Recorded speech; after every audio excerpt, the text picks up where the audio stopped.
أكبر محمد رسول الله يا حبيب الله আসসালামু আলাইকুম ওয়া রাহমাতুল্লাহি ওয়া বারাকাতুহু।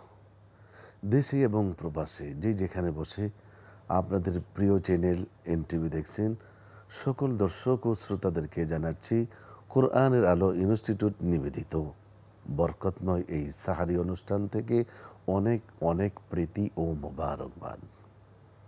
প্রিয় দর্শক, প্রতিদিনের ন্যায় আজও আমরা উপস্থিত হয়েছি আপনাদের সম্মুখে।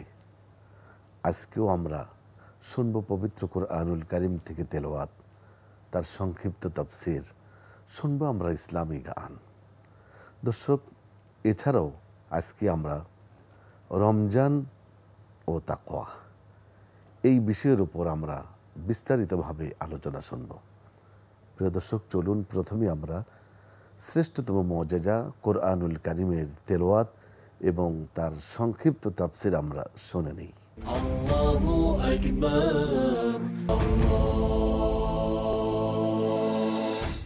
أعوذ بالله من الشيطان الرجيم بسم الله الرحمن الرحيم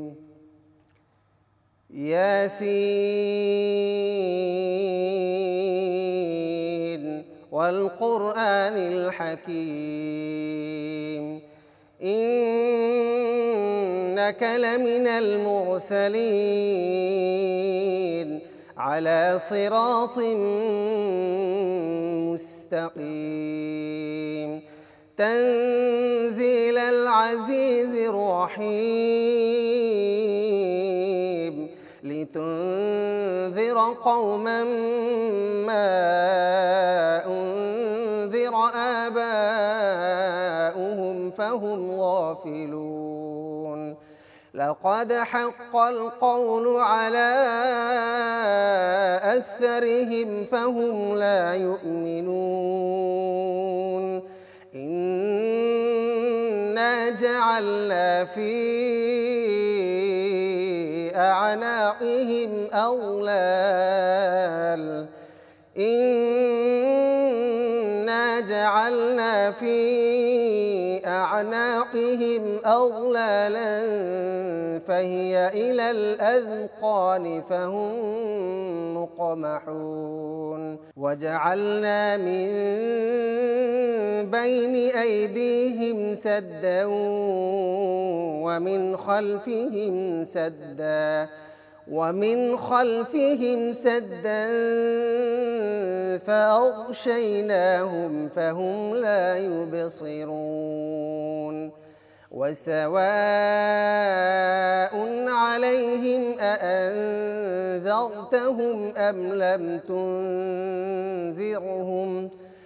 لم تنذرهم لا يؤمنون إنما تنذر من اتبع الذكر وخشي الرحمن بالغيب فبشره بمغفرة وأجر كريم إنا نحن نحيي الموتى ونكتب ما قدموا وآثارهم وكل شيء أحصيناه في إمام مبين واضرب لهم مثلا أصحاب القرية إذ جاءها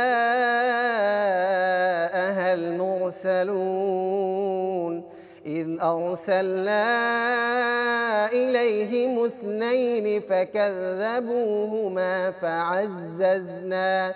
فعززنا ب3 فقالوا إنا إليكم مرسلون قالوا ما أنتم إلا بشر مثلنا وما أنزل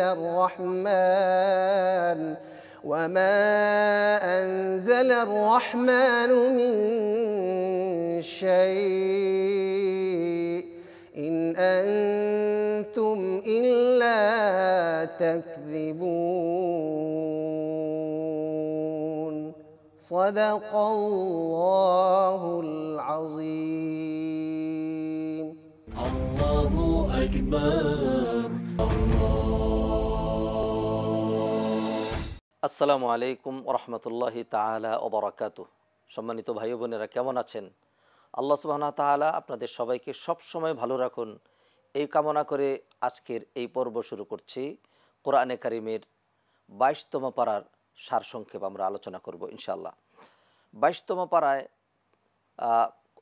সম্পূর্ণ দুটো সূরা এবং দুটো সূরার অংশবিশেষ রয়েছে। প্রথমেই সূরা আহজাবের শেষার্ধ অথবা 6 পৃষ্ঠা 31 আয়াত থেকে শেষ পর্যন্ত, তারপর রয়েছে সূরা সাবা সম্পূর্ণটি, তারপর সূরা ফাতির এবং সূরা ইয়াসিনের 1 থেকে 21 আয়াত পর্যন্ত 22 পারায় সন্নিবেশিত হয়েছে। আল্লাহ সুবহানাহু ওয়া তাআলা সূরা আহজাবের শুরুতে প্রথমেই এখানে উম্মাহাতুল মুমিনিন যারা নবীপত্নী যারা ছিলেন তাদের মান মর্যাদা, আহলে বাইতের মান মর্যাদা সেটি তুলে ধরেছেন। আল্লাহ সুবহানাহু ওয়া তাআলা বলছেন, ইয়া নিসা আন নবী লাস্তুন্না কা আহাদিম মিনান নিসা, হে নবীপত্নীগণ তোমরা কিন্তু অন্য রমণীদের মতো নও। ইনি তাকাইতুন্না, যদি তোমরা আল্লাহকে ভয় করে চলো, অতএব তোমরা লা তাখদানা বিল কওল, ইনি বিনি কথা বলবে না, ফায়াতমা আল্লাযী ফি কলবিহি মারাদ, তাহলে যাদের কলবের ভিতরে বেদি রয়েছে তারা তাদের মধ্যে সমস্যা দেখা দিতে পারে। ওয়াকুলনা কওলাম মারুফা, তবে তোমরা প্রচলিত বিধিবিধান অনুযায়ী সাধারণ কথাবার্তা বলবে। এখান থেকে আমাদের শিক্ষণীয় বিষয় হলো রমণীরা, মায়েরা, মেয়েরা কিভাবে কথাবার্তা বলবে। তারা প্রয়োজনীয় সকল কথাবার্তাই পুরুষদের সাথে শেয়ার করতে পারবে, তবে সেই কথার শর্টটি যেন সেই বেশি বিনয়ী অথবা একটু ইনিয়ে বিনিয়ে অথবা একটু আকর্ষণ করে সেগুলো যেন না হয়। 22 পারার প্রথম পৃষ্ঠায় আল্লাহ সুবহানাহু ওয়া তাআলা মুমিন মুসলমানদের কতগুলো গুণাগুণ উল্লেখ করেছেন এবং বলেছেন যারা এই সকল গুণাগুণে গুণান্বিত হবে আল্লাহ সুবহানাহু ওয়া তাআলা তাদের জন্য ক্ষমা এবং মহান পুরস্কার ব্যবস্থা করে রেখেছেন। আল্লাহ সুবহানাহু ওয়া তাআলা বলছেন, ইন্নাল মুসলিমিনা ওয়াল মুসলিমাত, পুরুষ এবং মহিলা যারাই আল্লাহর কাছে কমপ্লিটভাবে সারেন্ডার করবে, ওয়াল মুমিনিনা ওয়াল মুমিনাত, ইমানদার নর এবং নারীগণ, ওয়াল কানিতিনা ওয়াল কানিতাত, অনুগত নর এবং নারীগণ, ওয়াস সাদিকিনা ওয়াস সাদিকাত, ওয়াস সাবিরিনা ওয়াস সাবিরাত, যারা দান সাদাকা করে এরকম নর নারীগণ, ধৈর্যশীল নর নারীগণ। এমনিভাবে আল্লাহ সুবহানাহু ওয়া তাআলা বলতে বলতে বললেন, ওয়াস সাইমিনা ওয়াস সাইমাত, যারা রোজা রাখে এরকম নর নারীগণ, এবং যারা নিজের সতীত্বের হেফাজতকারী, আল্লাহ সুবহানাহু ওয়া তাআলাকে যারা বেশি করে স্মরণ করে, আল্লাহ সুবহানাহু ওয়া তাআলা তাদের জন্য মাগফিরাত, ক্ষমা এবং মহা পুরস্কার প্রস্তুত করে রেখেছেন। 22 পারার দ্বিতীয় পৃষ্ঠার শুরুতেই মুমিনের অপরিহার্য আরেকটি গুণাগুণ উল্লেখ করা হয়েছে। সেখানে আল্লাহ সুবহানাহু ওয়া তাআলা বলছেন, ওমা কানা লিমুমিনিন ওয়ালা মুমিনাতিন ইযা কাদাল্লাহু ওয়া রাসূলুহু আমরান আন ইয়াকুনা লাহুমুল খিয়ারাতু মিন আমরিহিম, যদি আল্লাহ এবং তার রাসূল কোনো ফয়সালা দেন, কোনো বিধিবিধান চালু করেন, তাহলে কোনো মুমিনের জন্য, কোনো মুমিন নর বা নারীর জন্য এটি উচিত নয়, অথবা এটি হতেই পারে না যে তারা বলবে যে এখানে আমার একটু চিন্তার বিষয় রয়েছে অথবা আমি একটু ভেবে দেখি। তাদের সেখানে আর কোনো স্বাধীনতা নেই। আল্লাহ এবং রসুলের পক্ষ থেকে বিধান এসেছে, তাহলে সেটি মেনে নিতে হবে। সামিআনা ওয়া আতানা, শুনলাম এবং মেনে নিলাম, এর মধ্যেই যে কল্যাণ। আল্লাহ সুবহানাহু ওয়া তাআলা 22 পারার 2 নম্বর পৃষ্ঠায় নবী মুহাম্মদ রাসূলুল্লাহ সাল্লাল্লাহু আলাইহি সাল্লাম, তিনি যে খাতামুন নাবিয়িন সে কথা বলেছেন, মা কানা মুহাম্মাদুন আবা আহাদিম মির রিজালিকুম ওয়ালাকির রাসূলুল্লাহি ওয়া খাতামান নাবিয়িন, এই প্রসঙ্গ এখানে আলোচিত হয়েছে। আল্লাহ রসুল সাল্লাল্লাহু আলাইহি সাল্লাম তার জন্য বিবাহের ক্ষেত্রে কিছু এক্সট্রা নিয়ম ছিল যেটি উম্মতের জন্য প্রযোজ্য নয়। আল্লাহ সুবহানাহু ওয়া তাআলা বলছেন যে কোনো মহিলা যদি নবীর জন্য ইন ওয়াহাবাত নাফসাহা লিন নবী, যদি সে তার নিজেকে নবীর সাথে বিবাহ দিতে চায়, নবী চাইলে তাকে বিবাহ করতে পারবে, সেখানে সংখ্যার কোনো বাইন্ডিংস নেই। নবী চাইলে কিছু স্ত্রীকে তালাক দিয়ে আবার কিছুকে গ্রহণ করবে, এতে কোনো নবীর ক্ষেত্রে বাইন্ডিংস নেই, যদিও আল্লাহ রসুল সাল্লাল্লাহু আলাইহি সাল্লাম এভাবে ব্যাপক হারে তিনি কাজ করেননি। সূরা আহজাবে সবচেয়ে গুরুত্বপূর্ণ যে বিষয়গুলো আলোচিত হয়েছে সেটি হলো পর্দা বিষয়ক। আল্লাহ সুবহানাহু ওয়া তাআলা সেখানে বলছেন, ইয়া আইয়ুহান নবী কুল্লি আজওয়াজিকা ওয়া বানাতিক, হে নবী আপনি আপনার স্ত্রীগণ এবং মেয়েদেরকে বলে দিন, ওয়ানিসাইল মুমিনিন, এবং মুমিন নারী যারা রয়েছে, মুমিনা নারী যারা রয়েছে তাদেরকে বলে দিন, ইউদনিনা আলাইহিন্না মিন জালাবিবিহিন, তারা যেন জিলবাব ঢেলে অর্থাৎ চাদর দিয়ে তারা যেন তাদের সৌন্দর্য, তাদের বক্ষ এগুলো যেন ঢেকে তারা চলে। যালিকা আদনা আই আরাফনা ফালা ইউযাইন, তাহলে এতে বোঝা যাবে যে এরা হলো সতীসাধ্বী নারী, নেককার, মুত্তাকি, পরহেজগার, ফলে যারা নাকি পাপাচার তারা এদের পিছনে আসবে না। এই সূরা আহজাবের মধ্যে আল্লাহ সুবহানাহু ওয়া তাআলা আরও আলোচনা করেছেন দুরুদের যেই গুরুত্ব, অর্থাৎ নবী মুহাম্মদ রাসূলুল্লাহ সাল্লাল্লাহু আলাইহি সাল্লাম যার মাধ্যমে আমরা হেদায়েত পেয়েছি তার তো কিছু অধিকার আমাদের উপর রয়েছে, আর সেটি কি? সেটি হলো আমরা বেশি করে তার উপর দুরূদ পড়ব। সে কথা বলার জন্য আল্লাহ সুবহানাহু ওয়া তাআলা একটি ভূমিকা দিয়েছেন। আল্লাহ সুবহানাহু ওয়া তাআলা বলেন, ইন্নাল্লাহা ওয়া মালাইকাতাহু ইউসাল্লুনা আলান নবী, নবীর প্রতি আল্লাহ দুরূদ পড়েন, ফেরেশতারাও দুরূদ পড়েন। অতএব ইয়া আইয়ুহাল্লাযীনা আমানু, অতএব হে মুমিনরা তোমরাও নবীর প্রতি দুরূদ পড়বে এবং তাকে সালাম দেবে। কিভাবে তাকে সালাম দিতে হয়, কাকে কিভাবে দুরূদ পড়তে হবে, এটি কিন্তু নবীজি সাল্লাল্লাহু আলাইহি ওয়াসাল্লাম দেখিয়েছেন, সাহাবায়ে কেরাম সেটি আমল করেছেন, সালফে সালেহিন সেটি আমল করেছেন। অতএব দুরূদ পড়ার জন্য কোনো রকম আনুষ্ঠানিকতা অথবা মিলাদ অনুষ্ঠান এই ধরনের কোনো উদ্ভট অনুষ্ঠানের কিন্তু প্রয়োজন নেই। আপনি যখন খুশি তখন আল্লাহুম্মা সাল্লি আলা মুহাম্মদ, আল্লাহুম্মা সাল্লি ওয়া সাল্লিম আলাইহি, এইভাবে যে কোনো দুরূদ আপনি পড়তে পারবেন। এবং নবীজি সাল্লাল্লাহু আলাইহি ওয়াসাল্লাম হাদিসে বলে দিয়েছেন, মান সাল্লা আলাইয়া মাররা সাল্লাল্লাহু আলাইহি বিহা আশারা, যে ব্যক্তি আমার উপর একবার দুরূদ পড়বে স্বয়ং মাওলা রব্বুল আলামিন তার উপর 10 বার দুরূদ পড়বেন। এই হাদিসের লম্বা বিশ্লেষণ রয়েছে, সংক্ষিপ্ত সময় হয়তো আমরা তুলে ধরতে পারবো না। এইভাবে সূরা আহজাবের মধ্যে আল্লাহ সুবহানাহু ওয়া তাআলা নারীদের পর্দা প্রসঙ্গ, তাদের সৌন্দর্য তারা ডেকে চলতে হবে সে কথা বলেছেন। তবে লা জুনাহা আলাইহিন্না ফি আবাইহিন্না, তারা তাদের চেহারা সৌন্দর্য, স্বাভাবিক সৌন্দর্য যেগুলো পোশাক দিয়ে ঢাকার পরে যে স্বাভাবিক সৌন্দর্য থাকে এইগুলোর আওতামুক্ত হলো ওই সকল নরগণ যারা স্থায়ীভাবে হারাম, মাহারাম পুরুষ, যেমন পিতৃবর্গ, সন্তানরা, আপন ভাই এবং আপন ভাগিনা এবং আপন ভাতিজা এবং অন্যান্য রমণীগণ, তারা তাদের সৌন্দর্য দেখতে পারবে। আল্লাহ সুবহানাহু ওয়া তাআলা এই সূরাতে এমনিভাবে নারীদেরকে তাদের ইজ্জত সম্মান যেন ঠিক থাকে সেই জন্য যতটুকুন গাইডলাইন দেওয়া দরকার পর্যাপ্ত গাইডলাইন আল্লাহ সুবহানাহু ওয়া তাআলা এখানে দিয়েছেন। এখন কাজ হলো আমরা যেন সেগুলো অনুসরণ করি, তাহলে ইনশাআল্লাহ আমাদের নারী সম্প্রদায়, বিশেষ করে মুসলিম নারীরা, তারা হেফাজতে থাকবে, নিরাপদে থাকবে। আল্লাহ সুবহানাহু ওয়া তাআলা সবাইকে হেফাজত করুন। সম্মানিত ভাইয়েরা, আমরা সূরা আহজাব থেকে অল্প কয়েকটি বিষয় তুলে ধরেছি। এখন আমরা সূরা সাবা থেকে আরও কিছু পয়েন্ট তুলে ধরব। সূরা সাবা এবং তার পরবর্তী যে সূরা ফাতির, এই দুটো সূরাই আল্লাহ সুবহানাহু ওয়া তাআলা আলহামদু শব্দ দিয়ে শুরু করেছেন, অর্থাৎ all praises and thanks belong to Allah, সকল প্রশংসা, স্তুতিবাদ, গুণ কীর্তন একমাত্র আল্লাহর জন্যই হবে। যেমন কোরআনের শুরুতে আল্লাহ সুবহানাহু ওয়া তাআলা আলহামদু দিয়ে কোরআন শুরু করেছেন, আলহামদুলিল্লাহি রাব্বিল আলামিন।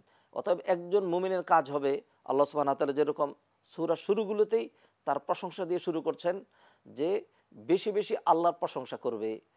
এবং নবীজি সাল্লাল্লাহু আলাইহি ওয়াসাল্লাম তো হাদিসের মধ্যে এমন সুন্দর ফজিলত বর্ণনা করেছেন, তিনি বলছেন আলহামদুলিল্লাহি তামলাউল মিজান। কেউ যদি ইখলাসের সাথে আল্লাহকে রাজি খুশি করার জন্য আলহামদুলিল্লাহ বলে, তাহলে আলহামদুলিল্লাহর সওয়াবেই তার মিজানের যে পাল্লা সেটি পূর্ণ হয়ে যায়। আল্লাহ সুবহানাহু ওয়া তাআলা তিনি বলছেন, তিনি হলেন আলিমুল গাইব, ক্ষুদ্রাতি ক্ষুদ্র বিষয় এবং মানে বড় হোক বা ছোট হোক যে কোনো বিষয় আসমান এবং জমিনে লা ইয়াযুবু আনহু মিসকালু যাররাতিন, এটম পরিমাণ কোনো বিষয় আল্লাহর অজানা নেই, আসমানেও না জমিনেও না।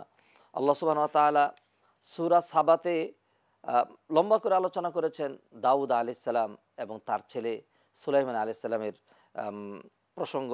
আল্লাহ সুবহানাহু ওয়া তাআলা সেখানে বললেন, লাকাদ আতাইনা দাউদা মিন্না ফাদলা, আমি দাউদকে অনেক অনুগ্রহ দান করেছি। ইয়া জিবালু আউবি বিমাআহু ওয়াত-তাইর, দাউদ আলাইহিস সালামকে খুব মিষ্টি কণ্ঠস্বর দেওয়া হয়েছিল। তিনি এই মিষ্টি কণ্ঠস্বর দিয়ে যখন জাবুর তেলাওয়াত করতেন, তেলাওয়াত শোনার জন্য উড়ন্ত পক্ষীগুলো পর্যন্ত নিচে নেমে আসতো, সাগরের মাছগুলো কিনারে চলে আসতো।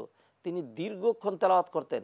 যখন তিনি তেলাওয়াত করতেন, তাসবিহ করতেন, আল্লাহ সুবহানাহু ওয়া তাআলা সেখানে এর সাথে তাল মিলিয়ে জিকির করার জন্য, আল্লাহকে ডাকার জন্য, তেলাওয়াত করার জন্য আল্লাহ সুবহানাহু ওয়া তাআলা নির্দেশ দিয়েছেন পাহাড়কে এবং পর্বতকে। আল্লাহ সুবহানাহু ওয়া তাআলা দাউদ আলাইহিস সালামের জন্য লোহাকে নরম করে দিয়েছিলেন মোমের মতো। তিনি লোহা দিয়ে বিভিন্ন রকম লৌহ বর্ম, অস্ত্রশস্ত্র তৈরি করে তিনি এইগুলো বিক্রি করে তারপরে তিনি জীবিকা নির্বাহ করতেন। এই জন্য নবীজি সাল্লাল্লাহু আলাইহি সাল্লাম বলছেন, সবচেয়ে উত্তম জীবিকা হলো মানুষ মেহনত করে, মাথার ঘাম পায়ে ফেলে, শ্রম দিয়ে যেই জীবিকা উপার্জন করে। এবং তিনি বলছেন যে দাউদ আলাইহিস সালাম নিজে এই কাজটি করতেন। আল্লাহ সুবহানাহু ওয়া তাআলা তারপরে বলছেন, সুলাইমান আলাইহিস সালামকে তিনি এক্সট্রা বৈশিষ্ট্য দিয়েছিলেন, ওয়ালি সুলাইমান আর-রিহা গুদুহা শাহরুন ওয়া রাওয়াহুহা শাহর। সুলাইমান আলাইহিস সালামকে আল্লাহ সুবহানাহু ওয়া তাআলা বাতাসকে অনুগত করে দিয়েছিলেন। সুলাইমান আলাইহিস সালাম তার সাথে যারা ছিল, লোকজন, জীবজন্তু, সবাইকে নিয়ে তিনি একটা তার যেই মেট ছিল সেটাতে তিনি উঠতেন।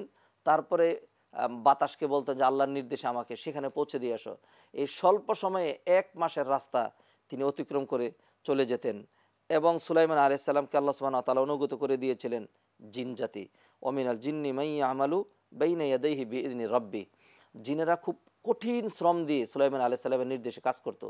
এবং একটি প্রসিদ্ধ ঘটনা আপনারা জানেন, বাইতুল মুকাদ্দাস কিন্তু মানুষের শ্রমে তৈরি হয়নি, জিনদেরকে খাটিয়ে সুলাইমান আলাইহিস সালাম তৈরি করেছিলেন। যখন বাইতুল মুকাদ্দাসের অল্প কিছু কাজ বাকি, তখনও কিন্তু সুলাইমান আলাইহিস সালামের হায়াত শেষ হয়ে গিয়েছে।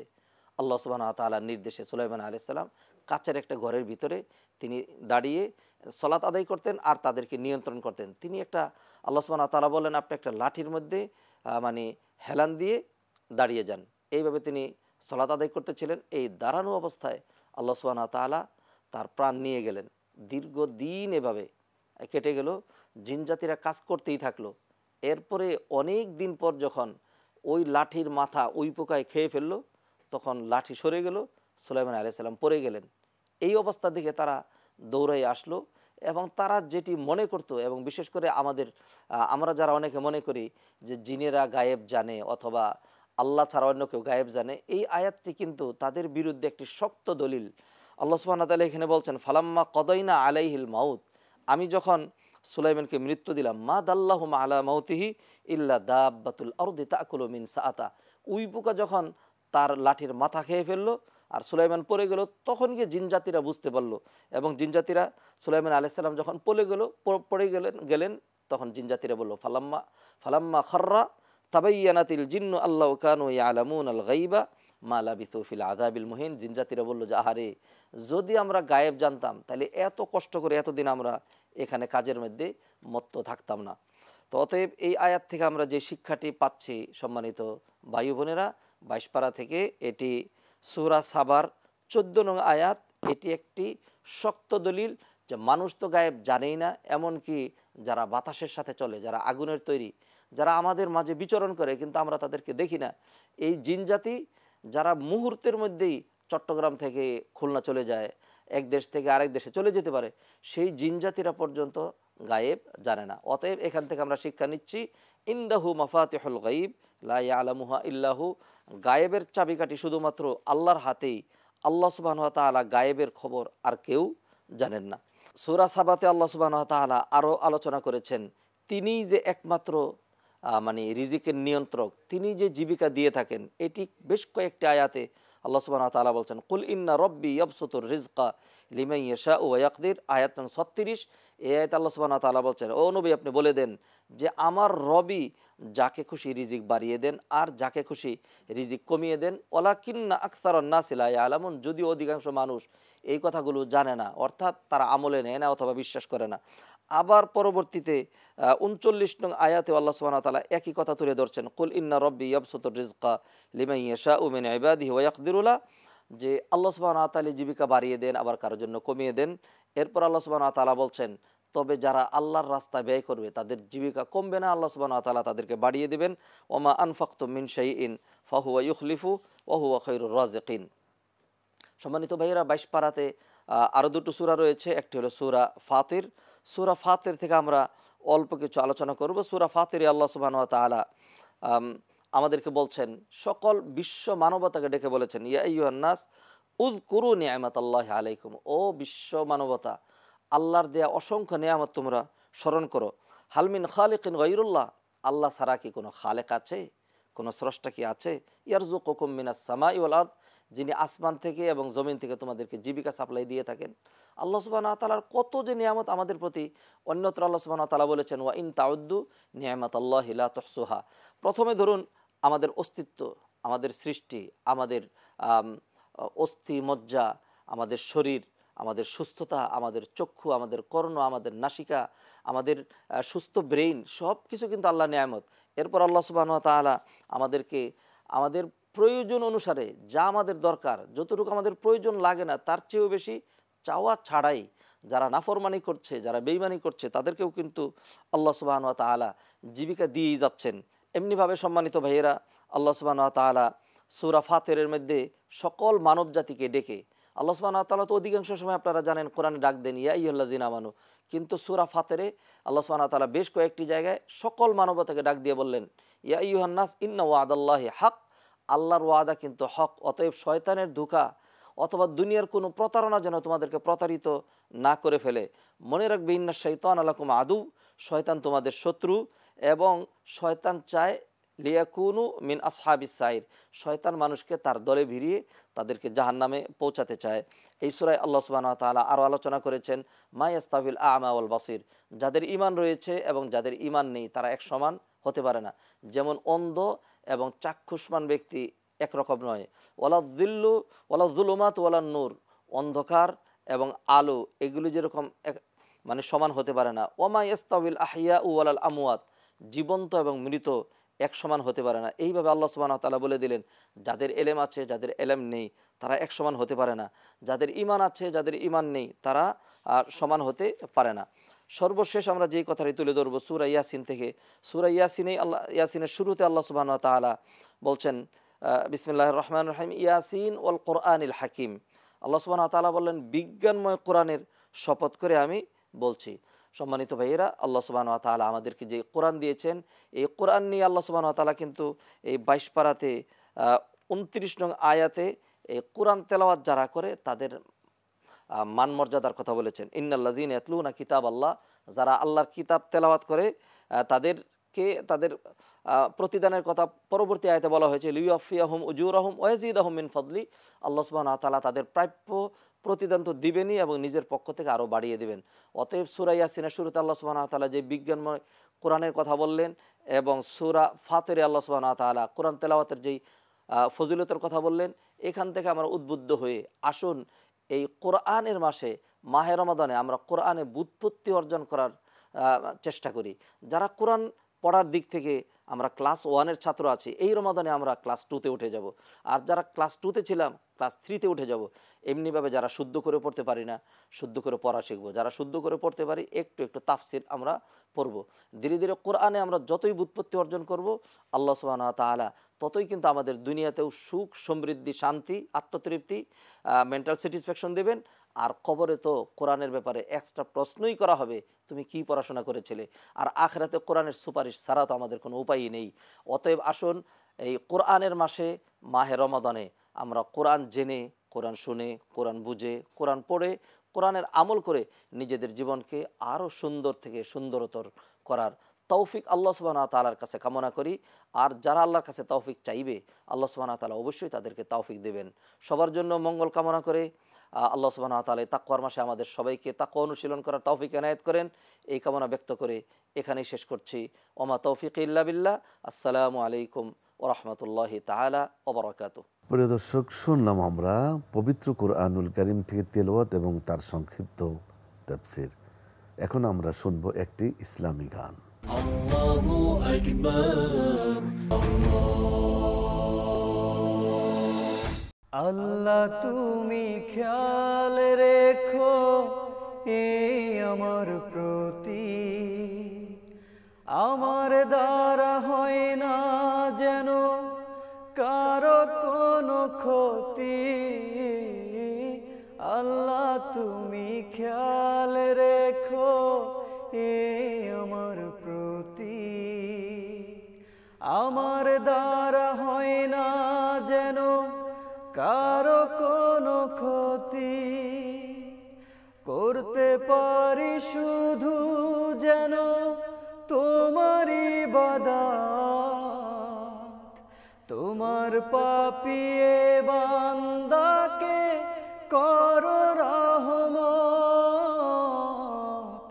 আল্লাহ তুমি আল্লাহু আকবার, আল্লাহু আকবার, এই রবি সব আমার। আল্লাহু আকবার, আল্লাহু আকবার, এই রবি সব আমার। তুমি ছাড়া হবে নয় রুহের কোনো গতি, ক্ষমা করে দিও আমায় হে জগৎপতি। তুমি ছাড়া হবে নয় রুহের কোনো গতি, ক্ষমা করে দিও আমায় হে জগৎপতি। করতে পারি শুধু যেন তোমার ইবাদত। তোমার পাপিয়ে বান্দাকে করো রহমত। আল্লাহ তুমি আল্লাহু আকবার, আল্লাহু আকবার, এই রবি সব আমার। আল্লাহু আকবার, আল্লাহু আকবার, এই রবি সব আমার। 5 ওয়াক্ত নামাজ পড়ার তৌফিক করো দান। তোমার কাছে আর কিছুই চাই না আমার প্রাণ। 5 ওয়াক্ত নামাজ পড়ার তৌফিক করো দান। তোমার কাছে আর কিছুই চাই না আমার প্রাণ। করতে পারি শুধু যেন তোমার ইবাদত। তোমার পাপিয়ে বান্দাকে করো রহমত। আল্লাহ তুমি আল্লাহু আকবার, আল্লাহু আকবার, এই রবি সব আমার। আল্লাহু আকবার, আল্লাহু আকবার, এই রবি সব আমার। আল্লাহু আকবার, আল্লাহু আকবার, এই রবি সব আমার। আল্লাহু আকবার, আল্লাহু আকবার, এই রবি সব আমার। আপনাদের প্রিয় অনুষ্ঠান মাহে রমাদানের এনটিভির বিশেষ আয়োজন বরকতময় এই সাহারি অনুষ্ঠানে। দর্শক, আজকে আমরা অত্যন্ত গুরুত্বপূর্ণ একটি বিষয়ের উপর আমরা আলোচনা শুনব। Allahu Akbar, আলোচনা করার জন্য আমাদের স্টুডিওতে একজন ইসলামী ব্যক্তিত্বকে আমরা আমন্ত্রণ জানিয়েছি। চলুন আমরা প্রথমেই তার সাথে পরিচয় করিয়ে নিই। আমাদের মাঝে আজ উপস্থিত হয়েছেন বিশিষ্ট মিডিয়া ব্যক্তিত্ব জনাব ডক্টর মোর্শেদ আলম সালিহি। আসসালামু আলাইকুম ওয়া রাহমাতুল্লাহি ওয়া বারাকাতুহু। ওয়ালাইকুম আসসালাম ও রহমতুল্লাহি অবরাকাত। জনাব ডক্টর মোর্শেদ আলম সালিহি, আমরা আজকে আপনার কাছ থেকে যে বিষয়ের উপর আলোচনা শুনতে চাচ্ছি সেটি হলো তাকওয়া এবং মাহে রমাদান। এই বিষয়ের উপর যদি আমাদের দর্শকদের উদ্দেশ্যে আপনি কিছু বলেন। আলহামদুলিল্লাহ, আলহামদুলিল্লাহিল্লাযী হাদানা ইলা সিরাতিম মুস্তাকিম, ওয়াসসালাতু ওয়াসসালামু আলা আশরাফিল আমবিয়াই ওয়াল মুরসালিন ওয়া আলা আলিহি ওয়া আসহাবিহি আজমাইন। আম্মা বা'দ, ফাউযু বিল্লাহি মিনাশ শাইতানির রাজিম। বিসমিল্লাহির রহমানির রহিম। শাহরু রমাদানাল্লাযী উনজিলা ফীহিল কুরআন। সাদাক্তা ইয়া রাব্বাল আলামিন। সুযোগ্য উপস্থাপক, সত্যি আপনি সাহারির এই সুন্দর সময়, এই বরকতময় সাহারির আজকে যেই অনুষ্ঠানে যেই সুন্দর একটি বিষয় আপনি উপস্থাপন করেছেন, যে পবিত্র মাহে রমাদান এবং তাকওয়া, আমি আপনাকে মুবারকবাদ জানাচ্ছি। এই তাকওয়া এবং পবিত্র মাহে রমাদানকে আপনি একত্রিত করেছেন। আমরা দেখতে পাই পবিত্র কালামুল্লাহ শরীফে আল্লাহ তাআলা ইরশাদ করেন, শাহরু রমাদান আল্লাযী উনজিলা ফীহিল কুরআন হুদাল লিন-নাস ওয়া বায়িনাতিন মিনাল হুদা ওয়াল ফুরকান। তো আল্লাহ তাআলা বলছেন যে এই তো সেই মাস, যেই মাসে পবিত্র কুরআনুল কারীম অবতীর্ণ হয়েছে, এবং এই কুরআনুল কারীম হচ্ছে সারা পৃথিবীর সকল মানুষের জন্য একেবারে এডিশনালভাবে, মানে কারোর জন্য নির্দিষ্ট নয়, হিন্দু, বৌদ্ধ, খ্রিস্টান, যত ক্যাথলিক, বাইবেল, মহাভারত, রামায়ণ, অমুসলিম, মুসলিম, প্রত্যেকের জন্য হেদায়েতের একটা মার্কাজ, প্রাণকেন্দ্র হচ্ছে আল কোরআন। আর এই কোরআনই অবতীর্ণ হয়েছে পবিত্র মাহে রমাদানে এবং একটি বিশেষ ক্ষণে লাইলাতুল কদরের রাতে। আর এই কোরআন অবতীর্ণ হওয়ার কারণে এই রমদানুল মোবারকের মর্যাদা আল্লাহ তাআলা বৃদ্ধি করে দিয়েছেন। তো এই কোরআন মানুষকে কিভাবে তাকওয়া অর্জন শিক্ষা দিবে, কিভাবে মানুষদেরকে আল্লাহ পর্যন্ত পুষতে পারবে, এই বিষয় সম্পর্কে আমরা ইনশাআল্লাহ আলোচনা করব। আর এই সাহারির সময় আলোচনা করব। সাহারির সময়টা অত্যন্ত বরকতময়। আল্লাহ রাসূল বলেছেন, তাসাহরু ফা ইন্না ফিস সুহুরে বারাকা, রাওয়াহুল বুখারী, যে তোমরা সাহারি গ্রহণ করো, এই সাহারির মধ্যে অনেক বরকত রয়েছে। আল্লাহ রাসূল বলেছেন, আমার উম্মত এবং খ্রিস্টান এবং ইহুদিদের ভিতরে পার্থক্য হচ্ছে এই, তারা সাহারি খায় না আর আমার উম্মতরা সাহারি গ্রহণ করবে। তো কীভাবে রমদানুল মোবারক বা সিয়াম সাধনা আমাদেরকে আল্লাহ ভীতি অর্জন করার সুযোগ দান করবে, এ সম্পর্কে আমরা দেখি। আল্লাহ সুবহানাহু ওয়া তাআলা পবিত্র কালামুল্লাহ শরীফে ইরশাদ করেন, বিসমিল্লাহির রহমানির রহিম, ইয়া আইয়ুহাল্লাযীনা আমানু কুতিবা আলাইকুমুস সিয়ামু কামা কুতিবা আলাল্লাযীনা মিন ক্বাবলিকুম লাআল্লাকুম তাত্তাকুন। যে হে ঈমানদারগণ, এখানে ঈমানদারদেরকে উদ্দেশ্য করে বলছে, যারা রোজা রাখে তাদেরকে উদ্দেশ্য করে বলছেন। এবং ঈমানদার বলতে কাকে বোঝানো হয়েছে এ সম্পর্কে তাফসিরে ইবনে কাসির আল্লামা ইমাদউদ্দিন রহমাহুল্লাহ এবং তাফসিরে রুহুল মানিতে আল্লামা আলুসি রহমাহুল্লাহ এবং তাফসিরে মাজহারিতে আল্লামা কাজী সানাউল্লাহ ফানিফুতি রহমাহুল্লাহ বলেন, যখন যেখানে কোরআনের আয়াতে ইয়া আইয়ুহাল্লাযীনা আমানু বলা হবে, তখন আল মুরাদু বি উম্মতু মুহাম্মদুর রাসূলুল্লাহ সাল্লাল্লাহু আলাইহি সাল্লাম, উদ্দেশ্য হচ্ছে বিশ্বনবীর উম্মতদেরকে, আদরের মুমিন বান্দাদেরকে উদ্দেশ্য করা হচ্ছে। তাদেরকে লক্ষ্য করে আল্লাহ তাআলা বলছেন, হে মুমিনগণ, কুতিবা আলাইকুমুস সিয়াম, তোমাদের উপরে রোজা ফরজ করা হয়েছে, কামা কুতিবা আলাল্লাযীনা মিন ক্বাবলিকুম, পূর্ববর্তীদের উপরও এই রোজা ফরজ ছিল, প্রত্যেক উম্মতের উপরেই ফরজ ছিল। এরপরে কি জন্য তোমরা এই সিয়াম সাধনা করবে? লাআল্লাকুম তাত্তাকুন, যাতে করে আল্লাহ ভীতি অর্জন করতে পারো। এবার হয়তো দর্শকদের মাঝে একটি প্রশ্ন আসতে পারে যে আল্লাহ ভীতি বলতে আমরা কি বুঝি, তাকওয়া বলতে কি বুঝি? তাকওয়া এটি একটি কোরআনের শব্দ, আমরা যেমনটি লাআল্লাকুম তাত্তাকুন পেলাম। তাকওয়া শব্দের অর্থ হচ্ছে বিরত থাকা। তাকওয়া শব্দের অর্থ হচ্ছে আল্লাহকে লালন করা, আল্লাহর গুণকে গুণান্বিত, আল্লাহর গুণে গুণান্বিত হওয়া। সিবগাতুল্লাহ ওমান আহসানু মিনাল্লাহি সিবগা, আল্লাহর রঙের চেয়ে, আল্লাহর গুণের চেয়ে কার গুণ সবচেয়ে বেশি উত্তম হতে পারে? তো এখানে মা আল ইস্তেনাবু মা নাহাল্লাহু আনহু, আল্লাহ তাআলা যে সকল কাজ থেকে বিরত থাকতে বলেছেন সেটাই হচ্ছে তাকওয়া। এবং কোরআনের আয়াতে আমরা আরেকটি আয়াতে পাই, আল্লাহ তাআলা ইরশাদ করেন, মা আতাকুমুর রাসূলু ফাখুযুহু ওয়া মা নাহাকুম আনহু ফান্তাহু। এই আয়াত দিয়েও কিন্তু তাকওয়ার সংজ্ঞা স্পষ্ট হয়ে যায় যে আল্লাহ রাসূল যা কিছু নিয়ে এসেছেন তা তোমরা গ্রহণ করো, যা থেকে বিরত থাকতে বলেছেন তা তোমরা বর্জন করো, এটা তাকওয়া। আরেকটু স্পষ্ট করতে চাই, যখন উমর ইবনুল খাত্তাব রাদিয়াল্লাহু তাআলা আনহু খলিফাতুল মুসলিমিন ছিলেন, তিনি ইসলামের দ্বিতীয় খলিফা ছিলেন এবং তার আমল থেকে আনুষ্ঠানিকভাবে তারাবির নামাজ জামাতে শুরু হয়েছে। আল্লাহু আকবার। সেই উমর রাদিয়াল্লাহু তাআলা আনহু একদিন সবচেয়ে বড় কারি সাহেব ছিলেন, ওনার নাম হচ্ছে উবাই ইবনে কাব রাদিয়াল্লাহু তাআলা আনহু, যার ইমামতে 20 রাকাত তারাবির নামাজ শুরু হয়েছিল। সেই উবাই ইবনে কাব রাদিয়াল্লাহু তাআলা আনহুকে একদিন লক্ষ্য করে বললেন যে, উবাই ইবনে কাব, আপনি আমাকে তাকওয়া সম্পর্কে একটু আমাকে বুঝিয়ে দিন, তাকওয়া বলতে কি বোঝায়?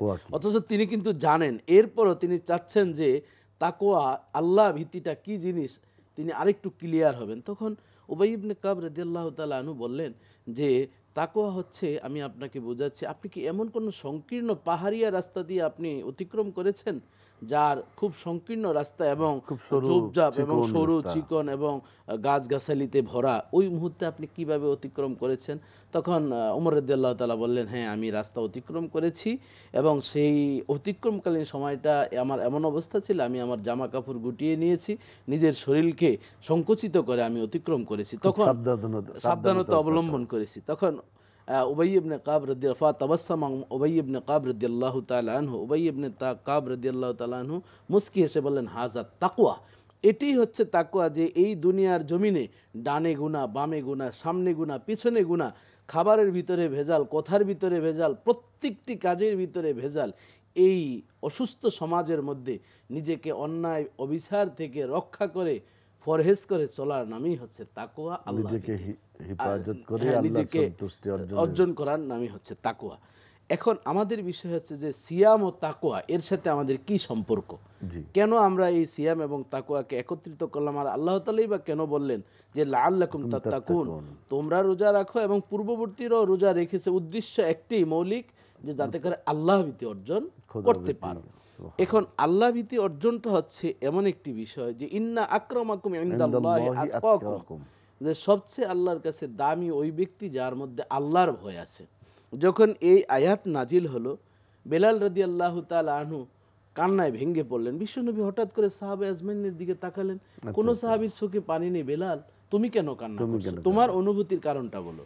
তাফসিরের কিতাবে এসে বেলাল রাদিয়াল্লাহু তাআলা আনহু বলেন, ইয়া রাসূলুল্লাহ, ইয়া হাবিবাল্লাহ, আমি আজকে এই অশ্রুসিক্ত হওয়ার কারণ হচ্ছে আমার মনে পড়েছে আমার সেই মনিবের কথা। যখন আমি কালেমা গ্রহণ করেছিলাম, লা ইলাহা ইল্লাল্লাহু মুহাম্মাদুর রাসূলুল্লাহ, এই কালেমা গ্রহণ করার কারণে আমার মনিব আমার হাত পা বেঁধে দিয়েছে এবং উত্তপ্ত বালির মধ্যে আমাকে বেঁধে রেখেছে। শুধু তাই নয়, ঘোড়ার লেজের সাথে আমাকে বেঁধে রক্তে জর্জরিত করেছিল। সর্বশেষ আমি ক্ষুধার যন্ত্রণা আহত অবস্থায় আমি আহাদ আহাদ আমার জবান দিয়ে বলতেছিলাম। এই কঠিন অবস্থা আমি আল্লাহকে ভুলি না। আজকে আমার এই চোখের পানি হচ্ছে আমার সেই তৃপ্তির, যে আমি আল্লাহকে ভুলি নাই, যে আল্লাহর ভয়কে আমি আমার অন্তরের মধ্যে লালন করেছি। এই জন্য আল্লাহ তাআলা আজকে আয়াত নাজিল করেছেন, আল্লাহর কাছে সবচেয়ে দামি ওই ব্যক্তি, তার স্কিন সুন্দর হলেই সেই দামি, অর্থ সম্পদ আছে সে দামি, জাকাত দিচ্ছে এই জন্য আমাকে দানবীর বলবে, আমি অনেক সুস্থ আমাকে মানুষ ভালো বলছে, আমার সুন্দর চেহারা, সেই আল্লাহর কাছে দামি না? সবচেয়ে দামি ওই ব্যক্তি যার মধ্যে আল্লাহর ভয় রয়েছে। এই বিষয়টা আপনার আলোচনা থেকে আমরা বুঝলাম যে আসলে তাকওয়াবিহীন জীবন একেবারেই এটা হচ্ছে একটা ব্যর্থ জীবন, এবং মনে করি যে এটা কোনো জীবন বলতে কিছুই নেই। একজন সফল মানুষ অর্থাৎ একজন আল্লাহওয়ালা হওয়ার জন্য তাকওয়া অত্যন্ত জরুরি এবং অপরিহার্য হলো তাকওয়া অবলম্বন করা। বিশেষ করে সেই তাকওয়ার প্রশিক্ষণ এবং ট্রেনিং নেওয়া হচ্ছে পবিত্র মাহের রমাদান।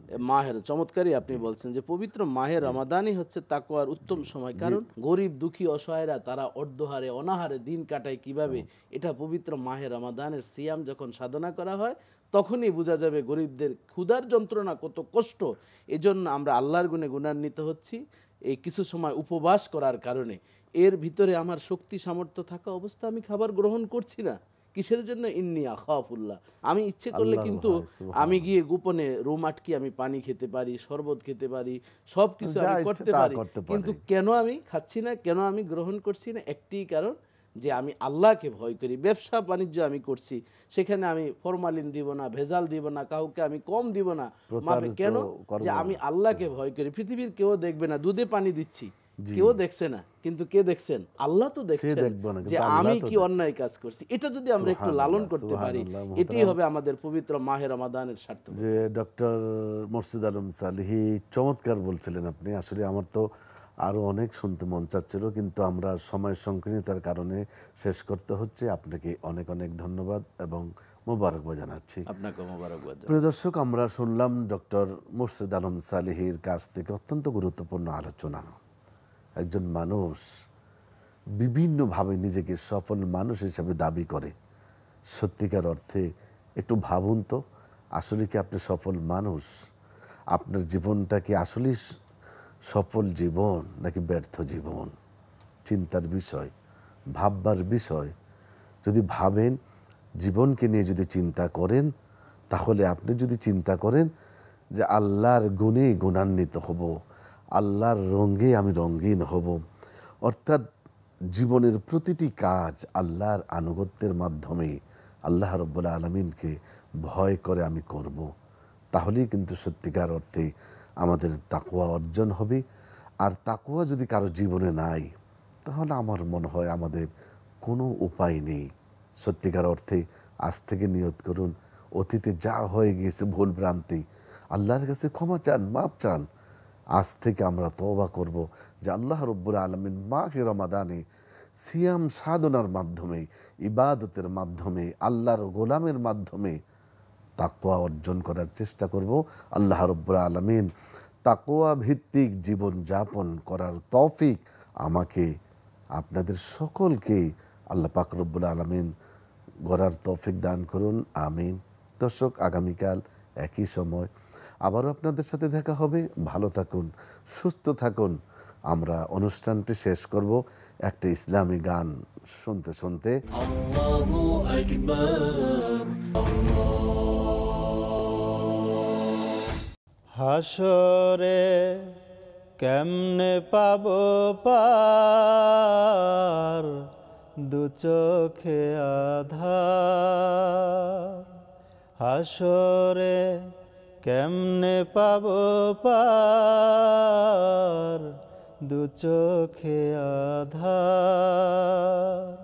তোমারি করুণা ছাড়া জামিন পাওয়া ভার, কেমনে পাবো পার, দু চোখে আধার। হাসরে কেমনে পাবো পার, দু চোখে আধার। আমল ভালো নয়, বিচারে কি হয়? আমল ভালো নয়,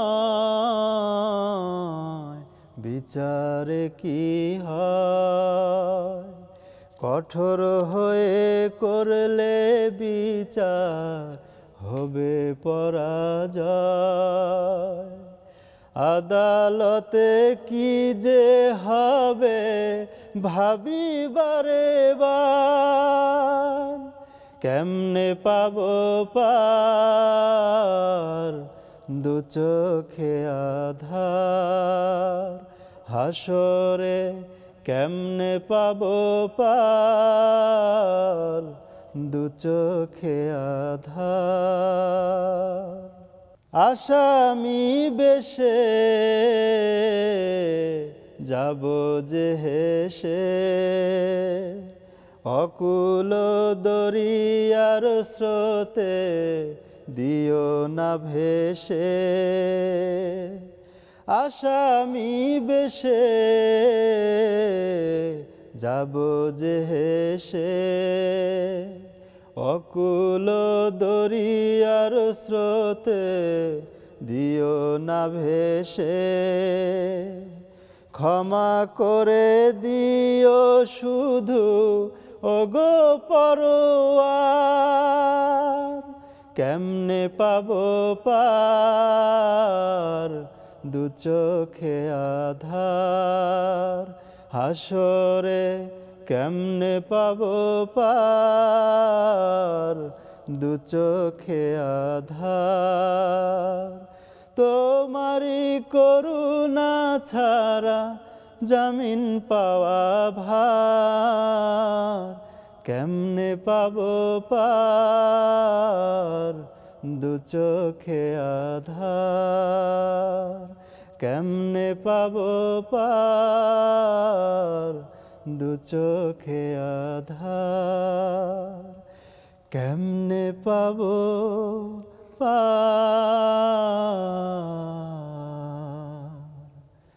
দু চোখে আধার।